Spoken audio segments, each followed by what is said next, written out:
Brigham Larson with Brigham Larson Pianos. This is one of our very next projects that we're going to start on. This is a piano that we just got in from San Francisco from a very sweet man who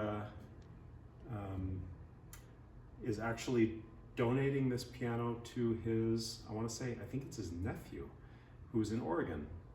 So he's in San Francisco and he's hired us to do a complete restoration, which I think this guy has a heart of gold, and that his nephew is a budding pianist, and he wanted his nephew to have this piano in pristine condition, and it will be here within a matter of months. So this is going to be the first time that I'm going to play this piano. I can tell right off, this is a great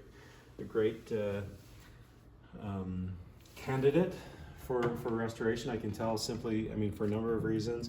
One, Kohler and Campbell from this era, we've rebuilt lots of them, and they turn out absolutely gorgeous. That's one reason. Another reason is because it's going to come so far. Clearly it's got all sorts of issues from missing casters. That's why it's on. I don't know if you can tell from the angle that the camera's at, but it's very, very crooked, and that's simply a missing caster. So that'll be a huge improvement right there.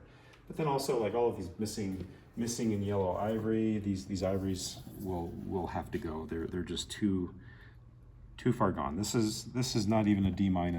These ivories are F. They are solidly in F territory.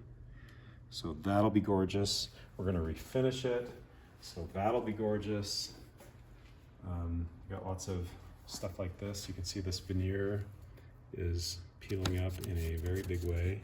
So that'll all be re-glued down and puttied and disguised. You won't even know it's there, except for those who see this video will know. Then more F, whatever's going on. We'll open it up and see what's going on there. These notes that are stuck down. Massive loss of tone. Well, that one, there it goes. So we got all sorts of problems going on here. This piano is not even playable.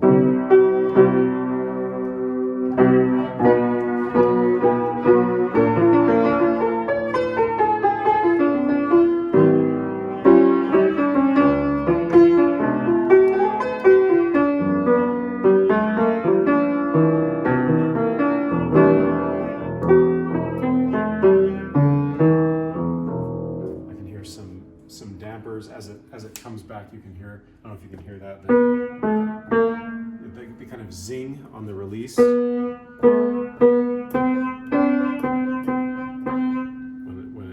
I release the key, it kind of zings as the damper returns, and that's a sign of probably crusty dampers or just dampers that aren't functioning correctly. The dampers are supposed to be nice and soft, so they mute the string when they return, not zing against whatever crust or whatever's on the dampers.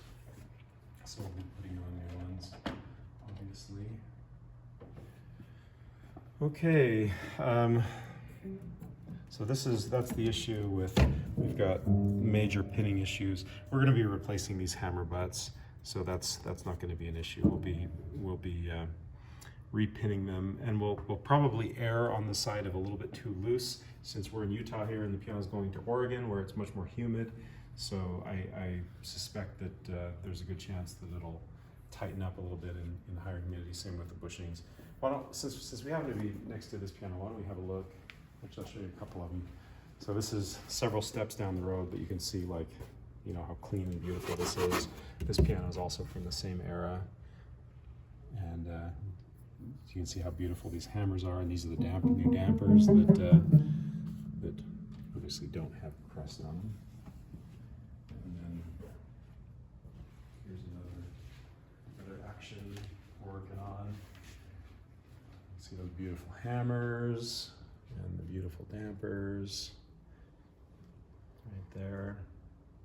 These are the old ones. So these These ones are not even in as bad condition as they are on this piano that we're talking about right now. New hammer butts. You can see the hammer butts there. Those will last for another 100 years. So that'll all be part of it. We also polish all of this stuff. Not that it matters, but it just looks amazing. I mean, look at this. Like, it's just gorgeous. From the nose bolt to the action bracket there, and the bolt plate bolts. And of course, the plate is all refinished in this automotive paint that looks amazing. So all of that, of course, is totally cosmetic, but it is worth it. It's worth all of the effort.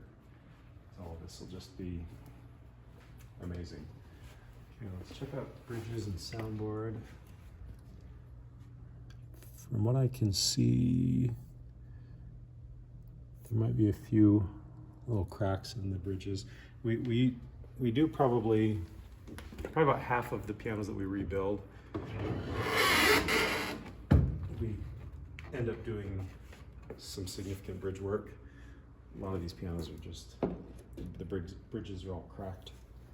And so part of that is restoring the down bearing to what we want.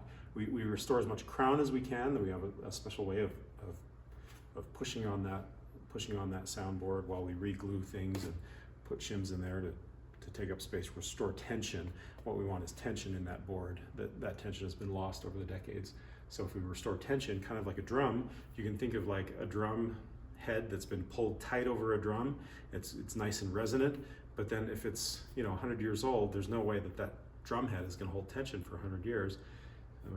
A wood soundboard is going to last a lot longer, but it's still the same principle. It's going to lose tension. It's going to what is called the crown in the piano.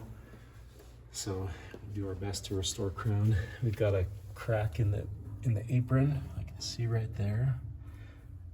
We'll restore that apron. Lots of cobwebs and stuff. That's pretty normal. We'll rebuild all of this trap work and action work. Refinish that soundboard and plate. Restore that crown and the tension in the soundboard. Okay, so good candidate. And with new strings will go really a long way. A lot of new parts will go a long way in this piano. So this young man in Oregon is one lucky dude to have an uncle like our client doing this piano here. So check in a few months and we'll see the final product.